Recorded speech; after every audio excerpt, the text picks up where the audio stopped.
बरसात की वो रात आज भी मेरे गांव वाले नहीं भूल पाए।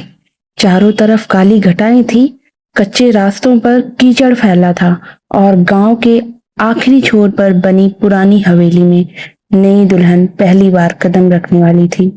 उसका नाम था सरिता। शादी के बाद जब वो ससुराल पहुंची तो पूरे गांव में खुशी का माहौल था।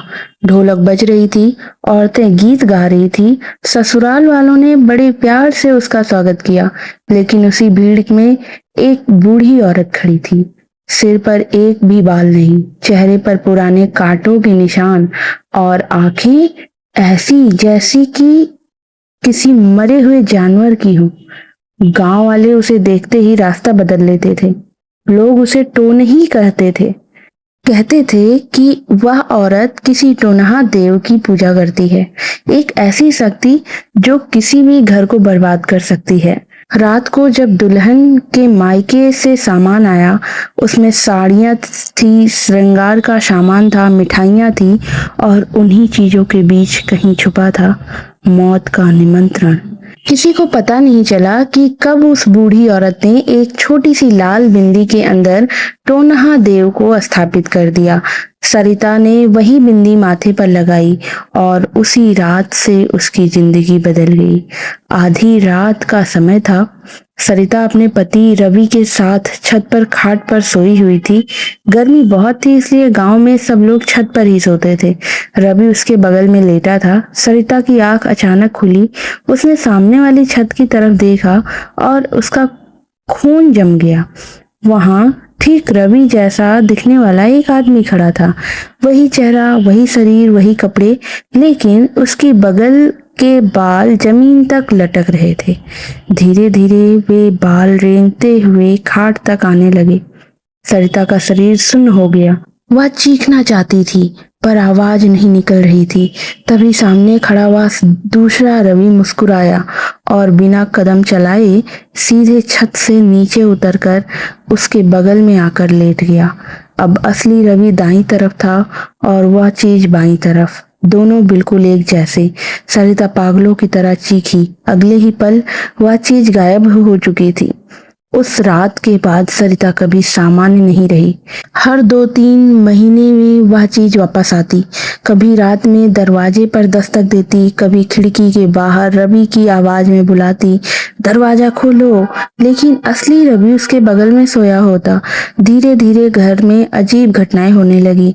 रवि का बार बार एक्सीडेंट होना, बच्चे बीमार पैदा होना, रात को किसी के चलने की आवाज, खाली कमरे से हंसी सुनाई देना और सबसे डरावनी बात, सरिता ने कई बार रात में खुद को आईने के सामने खड़ा पाया, जबकि उसे याद ही नहीं होता था कि वह वहां पहुंची कैसे। आखिरकार परिवार एक बूढ़े ओझा के पास गया। ओझा ने सरिता को देखते ही आंखें बंद कर ली, फिर धीमे स्वर में बोला, इसे शादी में भेजा गया था, इसके अपने लोगों ने। पूरा कमरा सन्न हो गया। ओझा ने बताया, टोनहा देव इंसान का रूप लेता है, पहले डराता है, फिर शरीर में जगह बनाता है और अंत में पूरे खानदान को खत्म कर देता है। सरिता रोने लगी, इसे हटाइए बाबा, कृपया करें, कृपया करके हटाइए। ओझा ने उसकी तरफ देखा, फिर बोला, अब बहुत देर हो चुकी है। उस रात ओझा ने पूजा शुरू की। कमरे में हनुमान चालीसा चल रही थी, दीपक जल रहे थे। अचानक सरिता हंसने लगी, लेकिन वह उसकी आवाज नहीं थी, वह भारी मर्दानी आवाज थी। उसने ओझा की तरफ देखकर कहा, ये अब मेरी है। फिर उसने अपनी गर्दन ऐसे घुमाई जैसे इंसान की हड्डियां रबड़ की हों। कमरे का तापमान अचानक ठंडा हो गया। दीपक अपने आप बुझ गए और अंधेरे में सिर्फ उसकी आंखें चमक रही थी। गांव वालों ने फैसला किया कि सरिता को मेहंदीपुर बालाजी ले जाया जाएगा, लेकिन जैसे ही गाड़ी मंदिर के पास पहुंची, सरिता चीखने लगी, मैं अंदर नहीं जाऊंगी। 4 लोगों ने उसे पकड़ने की कोशिश की, लेकिन एक दुबली पतली औरत में इतनी ताकत थी कि सब दूर जा गिरे। उसने अपने ही चेहरे को नाखूनों से नोचने शुरू कर दिया। खून बहने लगा। फिर उसने अपने बेटे की तरफ देखकर कहा, इसे भी ले जाऊंगी। उसकी आंखों में उस वक्त इंसानियत नहीं थी, सिर्फ भूख थी। कहते हैं कि कई दिनों की पूजा के बाद वह चीज सरिता के शरीर से निकाली गई, लेकिन आज भी वह औरत कभी सिंदूर नहीं लगाती, ना लाल कपड़े पहनती है, ना रात को अकेले बाहर निकलती है। और गांव के लोग कहते हैं कभी कभी आधी रात को उसकी छत पर एक आदमी दिखाई देता है जो बिल्कुल उसके पति जैसा दिखता है। बस फर्क इतना होता है, उसके बगल के बाल जमीन तक लटक रहे होते हैं।